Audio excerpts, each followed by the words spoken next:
You don't have to be great to start, but you have to start to be great. Artinya kayak ya udah gitu. Kapan kalau kamu kayak nggak jadi hebat, ketika kamu nggak mulai gitu kan. Jadi kamu harus mulai dulu gitu. Tapi untuk memulai itu kamu nggak harus jadi hebat. Ya udah sebisamu sekarang gitu kan. Sekarang kamu jadi apa, ya udah mulai dulu aja. Mau ngonten, mau ikut magang, mau lomba, mau kegiatan kepanitiaan, organisasi, ya udah lanjutin aja gitu. Selama itu baik, selama itu didukung juga sama ridho orang tua gitu kan, ya udah lanjutin aja dan laksanin aja gitu. Kalau menurut aku itu sih.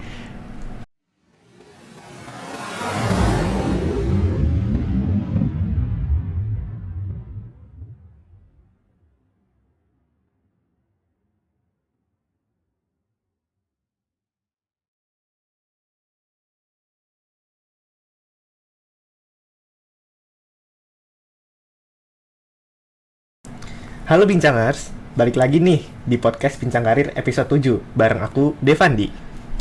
Di podcast kali ini, aku ditemenin oleh narasumber yang keren banget. Karena dia tuh salah satu mahasiswa aktif di FEB. Nah, nggak cuma karena itu, dia adalah mahasiswa berprestasi juga loh di FEB. Mungkin langsung boleh perkenalan aja ya. Halo Bicangers, halo Wamen semua. Kenalin aku Agung Prasetyo. Teman-teman bisa panggil Agung. Sekarang aku semester 6 di jurusan Manajemen Fakultas Ekonomi dan Bisnis. Halo Mas Agung, Halo. gimana Devandi. nih kabarnya? Baik, alhamdulillah baik hari ini. Gimana nih kuliahnya? Aman? Sejauh ini aman, karena sekarang aku juga lagi MSIB. Oh, MSIB Ya, juga. studi independen sekarang. Jadi kegiatan online. Jadi ya kebanyakan di rumah sih. Wih, keren banget sih. Aku juga pengen kayak gitu sih, Mas. Aduh, boleh di next nih. Ya, boleh ya. Selain itu kesibukannya apa aja nih Mas di kuliah? Selain itu, kalau selain kuliah ya, selain kuliah sendiri, aku sekarang lebih nge-handle komunitas sekarang. Kalau teman-teman tahu ada namanya Baca Bareng Purwokerto yang sering ngadain lapak baca segala macamnya. Nah, kadang aku juga hadir tuh di situ untuk bikin lapak baca dan lain sebagainya gitu. Jadi di dua itu sih sejauh ini. Berarti udah aktif banget ya di luar kampus juga ya, ikut Nah. komunitas-komunitas gitu. Kecil-kecil lah. Kecil-kecil ya. Kalau bisa dibilang. Selain itu apa lagi Mas, ikut apa aja lagi di luar perkuliahan? Kalau di luar perkuliahan ada lagi itu biasa aku sekarang juga lagi ikut kegiatan bootcamp gitu dari ISEC Unsud gitu, namanya AFL, ISEC Future Leader gitu. Dan ya lebih ke ngisi kesibukan sih, karena balik lagi kadang untuk MSIB terutama Stupen itu kan karena online jadi tuh gabut gitu. Berarti ini banget ya, sibuk banget berarti ya Mas Agung Aduh, ya? enggak lah. Nah, gimana nih sih Mas cara mengatur waktu antara perkuliahan sama kegiatan-kegiatan yang di luar gitu, yang mungkin komunitas atau organisasi yang lain gitu Mas? Mungkin bisa dikasih tipsnya gitu. Oke, kalau tips sendiri ya untuk teman-teman Wamen semua nih yang lagi ngelihat ya podcast ini gitu kan, ada beberapa tips gitu yang bisa aku share ke teman-teman semua. Jadi kalau semisal padat gitu kan, apalagi dulu kalau bisa dibilang aku tuh pernah di dua organisasi. Wah. Di HMJM sama satu lagi di UKMBR Unsud, dan di situ juga nge-handle dua kegiatan juga. Satu kegiatan itu MSC punyanya HMJM, satu kegiatan SSC punyanya UKMBR Unsud. Nah, di situ beberapa hal yang bisa aku sampaikan adalah ya kita tahu prioritinya, kita tahu skala prioritasnya, artinya kita paham siapa yang diduluin dan apa aja yang kira-kiranya perlu difokusin nih ketika ada dua hal yang bertabrakan gitu. Dan untuk manajemen waktu sendiri ada beberapa tools atau mungkin alat sebenarnya yang bisa kita pakai nih gitu. Kayak semisal kita pakai Google Calendar itu juga bisa, itu lebih enak karena kita nyetingnya kan per waktu, per hari, per kegiatannya itu apa aja gitu, dan itu juga lebih spesifik gitu. Jadi kita bisa dapat notif juga nih dari Google Calendar kalau oke, aku harus kayak gini nih gitu. Terus yang kedua, kita bisa pakai kayak spreadsheet gitu. Jadi itu kayak semacam kita bisa nulis gitu. Kegiatannya apa, terus deadline-nya kapan gitu. Jadi lebih terorganisir dari situ. Kalaupun enggak, aku lagi belajar ini sih. Namanya kita ngebikin sebuah ideals week gitu. Oke. Jadi itu tuh kayak sebuah framework di mana kita nulis dari pagi sampai malam, ketika kita duduk lagi itu tuh kita ngelakuin kegiatan apa aja yang harus kita lakuin gitu. Dan pakai aplikasi tuh. Iya, itu pakai aplikasi, bisa pakai Excel gitu-gitu. Kita bisa tulis di sana.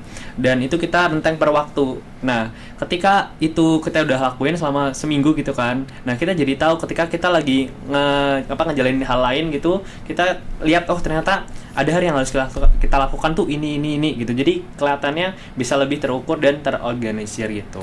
Berarti bikin catatan gitu ya Mas ya? Betul, iya yang penting catatan to do list kecil juga bisa sih, kayak misal di kertas atau di hal-hal yang simpel gitu. Kayak Mas Agung, ini kan banyak banget ya kegiatan-kegiatannya. Pasti pernah dong ngalamin suatu permasalahan yang ada gitu. Nah terus cara ngatasinnya itu gimana Mas? Oke, kalau soal permasalahan sendiri, ya kayak yang tadi dibilang kan, karena banyak kegiatan segala macam. Jadi kita juga harus tahu gitu, waktunya kapan nyusul gitu kan. Jadi kadang misal kayak kita lagi ada kegiatan yang bentrok dengan perkuliahan gitu kan. Dan itu mau nggak mau kita harus nyusul untuk kegiatannya dong. Entah itu dari kerja kelompoknya, entah itu dari misal ada tugas yang harus dikerjain gitu. Jadi jangan sampai overdo, jangan sampai telat gitu kan. Jadi ya dari situ sih struggle-nya, kayak kadang ada hal yang ketinggalan gitu dari pelajaran gitu, jadi mau nggak mau harus kita ngebut sendiri gitu kan. Dan kadang aku kayak buat nyelesain solusinya itu bisa dengan kerja kelompok bareng teman gitu, misal individu gitu tapi kita kerjain bareng sama teman kan jauh lebih enak kan, jauh lebih gampang gitu. Nah aku kesana sih biar akhirnya kayak walaupun aku nggak dapat pelajarannya, tapi dengan adanya misal kerja kelompok kecil itu kita akhirnya dapat nih, oh ternyata caranya ngerjainnya kayak gini gitu. Jadi lebih enak buat nyelesain tugasnya gitu. Oke. Pernah jenuh gak sih Mas? Selama kuliah gitu ngikutin banyak banget organisasi. Wah, pernah sih kalau dibilang gitu. sih. Dulu kalau misal ditanya jenuh ya, aku tuh pernah dulu ngalamin, kan masih masa-masa online ya pas itu ya. Karena kan baru banget itu pandemi terjadi segala macam, kayak semester 2 kalau nggak salah. Dan aku ini orangnya ekstrovert. Ya, jadi kayak harus ketemu orang gitu kan buat akhirnya dapat feel atau mungkin dapat energinya gitu. Nah itu tuh dulu pernah aku kayak sempet jenuh banget gitu karena perkuliahan online terus gitu kan. Pakai Zoom gitu ya? Iya, jadi ya kayak dari aku lebih ke arah kita kadang meet bareng gitu yang kayak informal aja gitu, ngobrol segala macam biar kayak tetap bonding gitu kan. Dan nantinya juga misal kayak sama teman-teman mene gitu. Nah nantinya kalau udah kelar kita kan nanti bonding juga kan ketika offline gitu nantinya. Jadi udah kebangun tuh bondingnya. Jadi aku ngerasainnya pakai kayak gitu. Kalau memang kita nggak bisa buat kumpul secara online, offline gitu ya udah kita online aja bareng gitu secara informal kan, sama-sama ngeluarin energi juga, dapat energi juga karena sharing-sharing gitu. Mas Agung kan penerima beasiswa Jarum nih, boleh sharing dikit gak sih tentang beasiswa Jarum itu apa aja gitu? Ngomongin soal beasiswa Jarum ya, berarti kalau ditanya untuk kegiatannya sendiri, kita itu kegiatannya lumayan banyak sebenarnya. Jadi kan kalau Jarum itu nggak cuman lewat nominal aja atau uang gitu kan, kita tapi dikasih juga kesempatan opportunity untuk bisa kenal sama teman-teman yang ada di seluruh Indonesia gitu, lewat kegiatan yang dilakuin sama Jarum gitu. Nah ada beberapa kegiatannya, tapi aku spill 3 utama yang kayak sebenarnya wajib kita ikutin. Untuk yang pertama ada namanya karakter building. Ya kegiatan kalau tahu pernah kemah, Devandi pernah kemah gitu, nah itu mirip kayak gitu. Kita kemah tapi berbasis militer. Berarti kayak pramuka gitu ya? Iya, tapi lebih keras lagi. Pakai senapan segala macam gitu. Kayak kadang kayak contohnya ya ketika kita lagi makan nih gitu. Ketika kita lagi makan gitu kan. Itu kita lagi makan tiba-tiba ada suara senapan. Ya kita harus lari dong gitu kan. Nah itu contoh kayak gitu tuh untuk karakter building. Jadi bener-bener ngebikin kita untuk berkarakter gitu kan, punya value gitu. Dan dari situ kebentuk karakter kita lewat kegiatan-kegiatan dari Jarum, contoh karakter building tadi gitu. Nah ketika udah kebentuk karakter, next ada kegiatan yang kedua yaitu leadership development. Karakter yang dibentuk gimana sih jadi karakter itu? Jadi karakter seorang pemimpin gitu. Nah itu kita kemarin aku udah pernah juga kegiatan itu di hotel di Yogyakarta. Kita kegiatan kurang lebih selama 3-4 harian. Itu kegiatannya asik banget karena kita bener-bener enak banget lah, duduk makan gitu, terus dapetin insight dari para pembicaranya. Dan ada case juga di mana kita tuh harus kayak terjun ke UMKM gitu. Terus akhirnya kita tanya-tanya ke mereka secara langsung gitu. Itu dari leadership development. Dan yang terakhir ini yang belum aku ikutin, kayak di September kalau nggak Desember itu ada national building. Di tahun ini tuh Mas? Iya di tahun ini nanti next. Itu kegiatan kita itu kalau yang sebelumnya itu dibagi per batch. Jadi kadang aku nggak ketemu sama teman-teman yang lain. Tapi kalau national building kita itu semua beasiswa Jarum di satu angkatan. Berarti kan aku angkatan 39 itu tuh digabungin jadi satu untuk ngebuat sebuah kayak pagelaran gitu. Terus juga ngeliat kalau Jarum tuh juga kan ada namanya sekolah ini ya, sekolah binaannya Jarum gitu yang ada di Kudus. Kita juga ngeliat ke sana gitu akhirnya. Jadi ya tour kayak ke Semarang sama Kudus gitu. Itu nextnya. Dan tapi nggak dari itu juga, kalau mau fun fact ya, Devandi, Jarum menurut aku tuh yang dibanding dengan beasiswa lain ya kalau bisa Iya. dibilang itu tuh ketika kita karakter building, fakta uniknya adalah kita dibawa berkeliling kan, kita kan kayak pos-pos kan, kayak Iya. pramuka gitu. Nah itu tuh ada satu psikolog yang ada di belakang kita gitu, satu tim satu psikolog. Buat ngikutin gitu. Betul, nanti dicek per orang itu. Kira-kira oh ini Agung kayak gini nih, kamu bagus dalam bikin inisiatif segala macam, itu dicek dan endingnya kita dapat sebuah kayak surat gitu yang isinya ya laporan kita gimana sih selama kegiatan itu yang emang dikasih oleh psikolog gitu. Jadi emang ya kita akhirnya tahu gitu kan karakter kita ya memang yang udah tersertifikasi juga karena udah ditulis sama psikolog gitu. Oke Mas Agung, boleh nggak sih di-spill dikit tuh cara buat lolos ke beasiswa Jarum gitu? Kalau dari persiapan sendiri ya aku ada beberapa tips karena sekarang juga lagi buka nih sampai tanggal 30 Mei untuk beasiswa Jarum sendiri. Akhir Mei ini ya? Iya, akhir Mei. Nah, itu ada beberapa persyaratan yang perlu kita laluin gitu kan. Mulai dari semisal surat tanpa beasiswa, transkrip nilai, dan itu menurutku gampang lah karena kita bisa ambil juga di Bapendik gitu kan. Kalau di anak wamen berarti kan di FEB nih kita bisa ambil di Bapendik FEB gitu. Nah, nextnya kalau dari tahapan ada tes offline, tes online dulu. Oh iya Mas, itu Mas. Iya. Buat beasiswanya itu buat angkatan tahun berapa aja tuh? Oke, kalau ditanya untuk angkatan, sebenarnya kalau ditanya seumur hidup sekali doang bisa buat daftar gitu karena itu kan cuman buat angkatan buat semester 4 aja kan. Semester 4? Iya, Berarti buat semester 1, semester 2 nggak bisa ya? belum, nanti. Oh, nanti ya? Prepare dulu bisa Prepare nih. dulu. Nah, kalau misal ditanya untuk nextnya ya ada tes online nih. Nah, tes online teman-teman kayak UTBK mirip-mirip tapi mini UTBK gitu. Jadi kita ngerjain soal selama dikasih range waktunya. Jadi kalau menurut aku kalau lagi tes online tipsnya ya teman-teman fokus ke tesnya, siapin juga kertas sama pulpennya kan ada coret-coretan kayak aritmatika gitu. Oke. Jadi di-preparein tuh dari awal pas mulai itu disiapin dulu gitu. Biar nanti ketika teman-teman udah mulai itu udah siap buat oret-oret gitu loh. Takutnya ketika teman-teman gerak gitu kan, terus tiba-tiba kamera ngedetect bahwa teman-teman curang, bisa langsung didiskualifikasiin gitu. Jadi makanya prepare di situ. Terus nextnya ada tes offline. Itu nanti kalau udah teman-teman datang kita ada psikotes. Jadi psikotes itu kayak nggambar gitu, terus mungkin kayak nulis-nulis hal-hal yang memang hubungan sama psikotes gitu kan. Bisa lah nanti di-preparein juga. Banyak kok di YouTube juga udah ada untuk kayak tips and trick tes psikotes dari beasiswa Jarum gitu. Terus next kalau udah kita entah ada game biasanya. Kalau dulu aku ada game gitu. Jadi kayak semacam game kelompok. Tapi emang ada jurinya yang ngeliat kita gitu, ada mentornya. Oke, Ya, oke. ini gimana kayak kita berbaur sama temen-temen, gimana kerjasamanya, individualis atau enggak gitu pasti kelihatan di gamenya itu. Dan kalau udah lolos itu terakhir kita ada wawancara. Dan di wawancara itu udah paling terakhir banget, lebih ke arah ya teman-teman udah nulis di CV, teman-teman udah nulis di sana apa yang jadi pengalaman, kegiatan dan isi-isi dari teman-teman yang udah pernah lakuin sebelumnya, ya udah disampaikan aja secara jujur di sana gitu. Pasti dari interviewer juga ngerti kok teman-teman, oh ini ternyata emang jujur dan dia udah keren gitu dari situ. Dan fun fact-nya nggak perlu yang muluk-muluk banget gitu, nggak harus perlombaan gitu. Sesimpel kayak aktif di volunteer, aktif di organisasi itu juga bisa daftar gitu. Jadi nggak ada statement kayak yang harus yang daftar tuh yang kayak harus udah wah-wah banget juga nggak gitu. Teman-temanku juga banyak itu yang aktif di organisasi dan keterima gitu. Keren banget sih.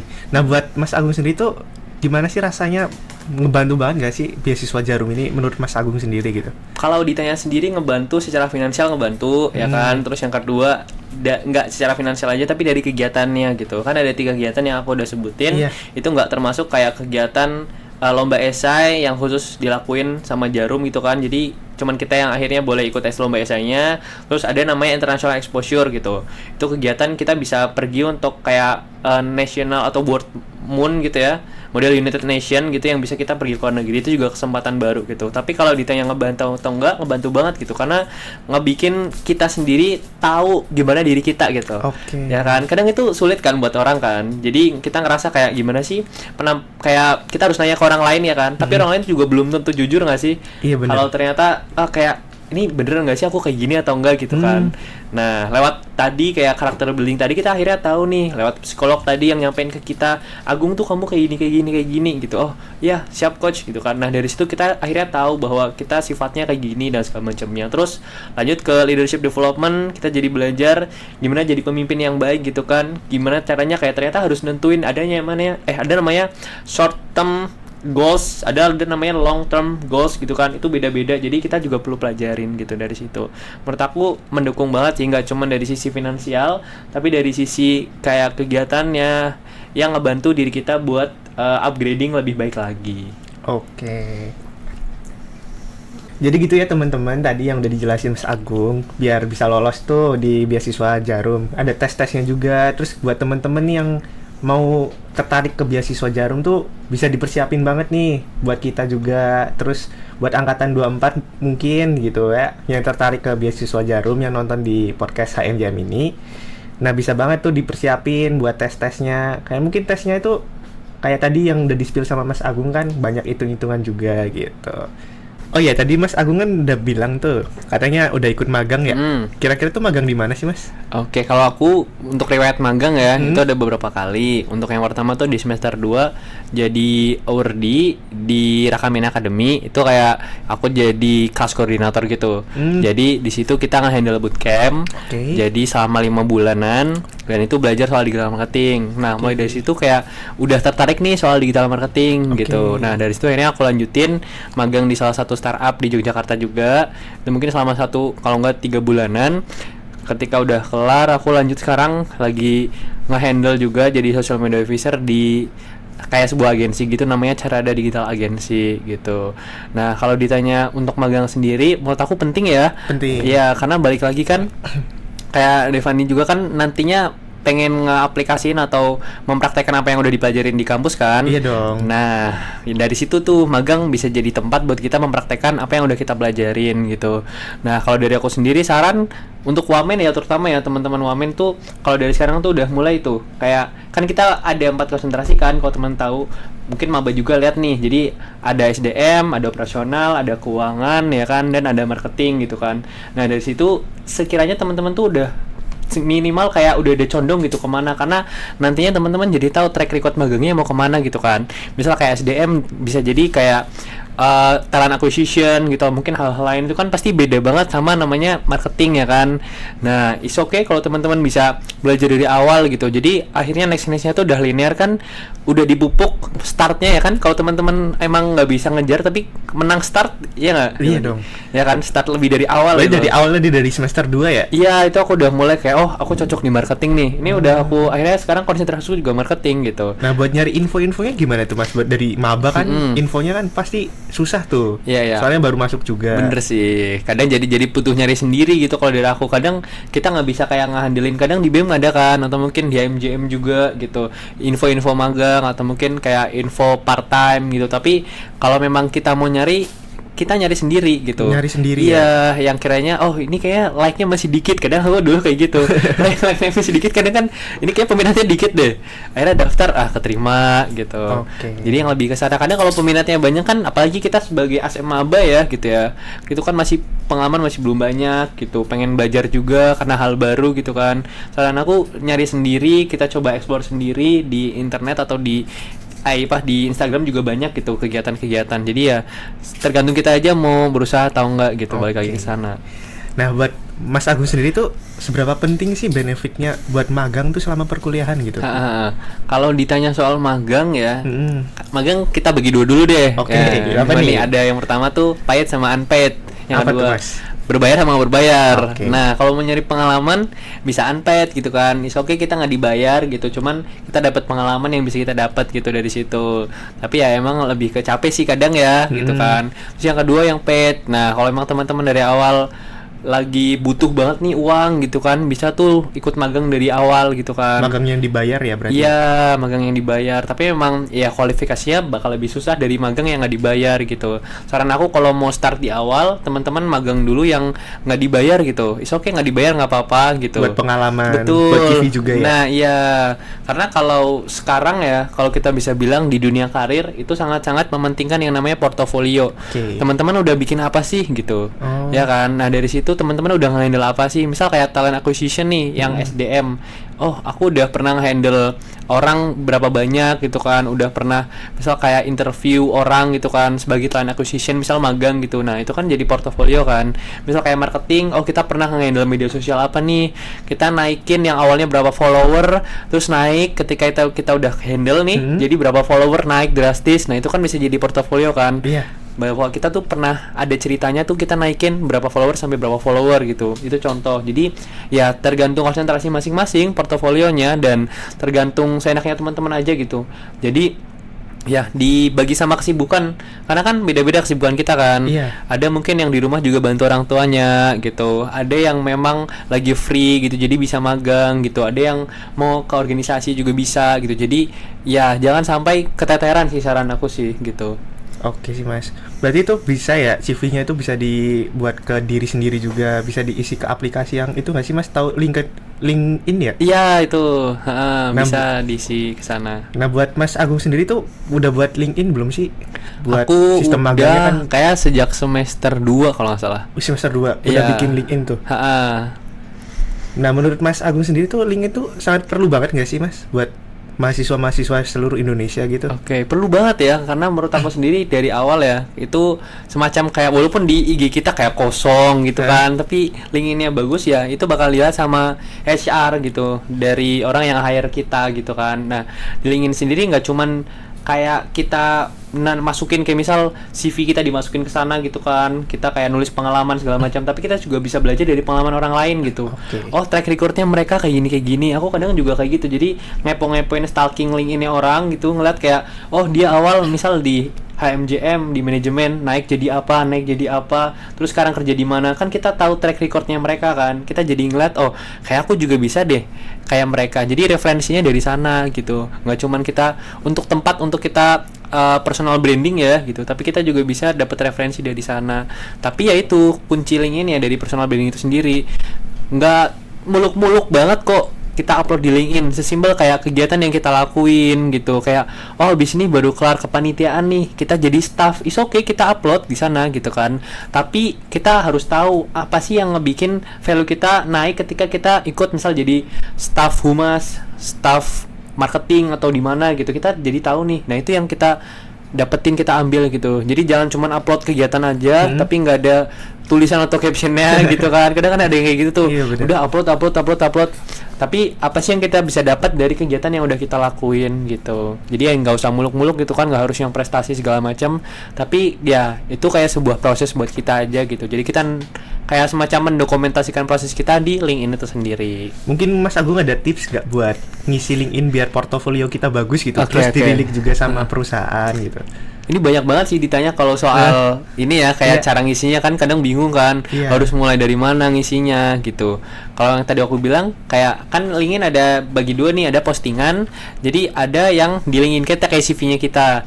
Nah mau diisi postingan dulu apa CV kita dulu nih? Nah misal dari CV kita kan sekarang jadi apa, staff humas di mana, itu juga bisa kita tulis gitu. Tapi kalau untuk tips and triknya, kalau teman-teman tahu LinkedIn itu ada headline, jadi ada headline-nya, ada fotonya gitu. Saran aku adalah tips dari atas ya, dari atas kita bedah LinkedIn nih. Kalau misal ditanya untuk satu sesi ya, Devandi, ini bisa jadi satu sesi sendiri sebenarnya. Waduh, banyak banget berarti ya? Iya, karena banyak banget insight yang bisa kita tulis di LinkedIn itu, dan banyak juga tips and triknya. Jadi kalau misal di atas, teman-teman bisa tulis kayak teman-teman jadi apa sih? Misal kayak aku sekarang jadi social media officer, bisa itu ditulis social media officer @carada digital agency. Jadi kan orang ketika buka halaman LinkedIn kita udah tahu oh ternyata Mas Agung ini jadi kayak gini gitu kan. Nah dari situ udah, terus fotonya yang jelas. jangan foto yang kayak komen gitu, jangan dimasukin ya. Berarti nggak harus formal banget berarti ya? Ya nggak apa-apa, pakai, yang penting pakai ya, sengaja pakai kemeja berkerah lah. Kemeja. Gitu. Iya, nggak yang foto nikahan pun kayak gitu, foto mungkin foto yang pas maba gitu kan kayak gini, nggak juga. Ya. Nggak, jangan yang kaku-kaku banget kalau menurut aku malah gitu. Dan dari situ mulai ke bawah gitu kan, nama gitu. Nah dari bawah kita juga tulisin kita sekarang jadi apa sih gitu. Kita highlight di sana gitu, biar ketika orang lihat langsung tahu. Terus kalau untuk kayak pengalaman sendiri, saran aku nggak cuman tadi ditulis pengalaman ya Devandi ya, jangan cuma ditulis kayak gitu. Iya benar. Tapi kita tulis juga pencapaian atau achievement, kayak tadi followers dari berapa sampai berapa kita tulis juga. Oh Agung Prasetyo nih pernah ngehandle klien misal kayak sosial media di mana gitu kan, UMKM-nya, terus naikin followers dari berapa sampai berapa, kita cantumin juga biar ketika HR atau orang yang mau ngerekrut kita lihat itu tuh kelihatan tahu gitu, oh ternyata dia pernah dapat achievement sebagai magang tuh di mana gitu. Terus juga kayak sertifikasi juga boleh tuh, BNSP gitu, atau mungkin bootcamp yang teman-teman pernah ikutin, seminar juga bisa ya, banyak sih kalau bisa dibilang ya untuk LinkedIn sendiri gitu. Terus misalnya kan kita nih sebagai mahasiswa kan gak jauh banget dari organisasi, kepanitiaan, pasti kan ada sertifnya gitu. Nah biar kita nulis di LinkedIn tuh menarik gitu loh. Caranya itu ada tipsnya nggak Mas? Nah itu tadi tuh, kalau bisa dibilang kayak misal kita sebagai ini ya, misal dari kepanitiaan gitu. Kepanitiaan kita jadi ketuanya ya kan. Nah di ketua panitia itu kita nge-handle berapa orang sih. Nah kita tulis tuh udah menghandle misal kayak 100 orang, kan orang bakal ngeliat juga langsung, wah ini 100 orang pernah di bawah naungannya dia nih gitu kan. Nah terus di bawahnya juga jangan lupa cantumin sertifikatnya biar makin kredibel gitu. Bisa dilihat kayak nanti HR-nya ngeliat, oh ini kayak udah bagus nih ya kan. Udah ada sertifikatnya, udah terpercaya. Bisa kan kita tulis cuman kayak bohongan gitu, pernah jadi ini padahal belum pernah ya kan. Tapi dengan sertifikat itu ngebantu kalau kita ngebuktiin bahwa ini loh udah ada tanda tangan misal dekan atau mungkin wakil dekan gitu. Nah menurut Mas Agung sendiri tuh kesalahan umum yang biasanya orang-orang baru bikin LinkedIn tuh yang terjadi gitu. Kira-kira kesalahan umumnya itu apa aja sih Mas, yang biar LinkedIn kita itu menarik gitu? Oke. Banyak sih sebenarnya, tapi aku spill beberapa deh. Boleh. Kayak foto itu tadi tuh. Foto ya jangan terlalu formal kalau menurut aku. Jadi ya tetap tunjukin muka kita segala macam kan. Kadang ada yang nggak mau nunjukin foto juga ada kan, foto di dia itu mana mau orang kenal dari sana. Nggak harus ini ya Mas, yang pakai foto hitam putih gitu. Wah enggak. Yang pakai kemeja apa sih? Pakai dasi hitam kayak gitu kan. Backgroundnya merah atau biru gitu. Nggak harus gitu ya. Iya, yang ya kayak gini aja pakai kemeja kerah gitu. Kayak Devandi sekarang pakai itu juga bisa langsung foto nih sekarang nih diupload tuh. Aduh. Ya kan itu bisa tuh. Terus juga tadi nulis nama gitu kan. Pas di bawah nama kan ada kita jadi apa. Nah, dari situ kita tulis sekarang kita konsentrasinya lagi di mana gitu. Misal kalaupun belum jadi magang, teman-teman bisa tulis kayak gini nih, marketing enthusiast gitu. Misal kayak sumber daya manusia berarti kan human resource enthusiast gitu, itu juga bisa gitu. Jadi teman-teman lagi interest atau mungkin lagi tertarik di mana sih bidangnya gitu, jadi orang tahu kan sekali ngeliat gitu. Gitu sih, soalnya kenapa penting, karena ketika teman-teman magang itu HR pasti ngeliat ke LinkedIn pasti itu ya. Iya, jadi ngecek gitu kan track recordnya segala macem gitu. Dan sekarang branding emang lagi kuat-kuat banget. Orang get contact aja bisa tuh. Aduh. Berarti ini ya Mas, kalau di zaman sekarang tuh kayak surat lamaran pekerjaan tuh kayak udah kurang efektif gitu ya. Kan sekarang kayak kalau Devandi tahu kan ada beberapa platform tuh kayak Kaliber gitu-gitu yang emang kita tuh bisa daftar di perusahaan sana gitu. Jadi perusahaan kerja sama Kaliber, ini nih aku ada lowongan misal 3 gitu kan. Nah dari 3 itu nanti dimasukin ke Kaliber. Nah kita daftarnya kan dari Kalibernya kan. Nah ya udah dari situ aja. Berarti nggak perlu kayak kertas atau mungkin surat-suratan lagi gitu. Oke. Berarti personal branding itu bisa dilihat dari media sosial kita ya Mas? Ya? Betul banget. Jadi gitu nih teman-teman, dari tipsnya dari Mas Agung, dari LinkedIn-nya ya. Nah selain itu teman-teman juga bisa nih aktifin juga buat di media sosial lain. Contohnya buat Instagram. Nah di Instagram tuh teman-teman bisa upload kegiatan-kegiatan teman-teman selama perkuliahan atau selama di SMA, juga di-upload di Instagram teman-teman. Biar nanti orang tuh melihat personal branding teman-teman tuh bagus. Nah, selain itu, nanti waktu pelamar pekerjaan kan biasanya itu di CV-nya itu dicantumin media sosial teman-teman. Nah, salah satunya buat meningkatkan personal branding teman-teman, bisa mengupload kegiatan-kegiatan yang udah teman-teman laluin selama perkuliahan atau selama jadi waktu SMA, SMP gitu bisa diupload juga. Gitu sih. terakhir nih Mas Agung, mungkin ada yang ingin disampaikan buat teman-teman yang nonton podcast ini.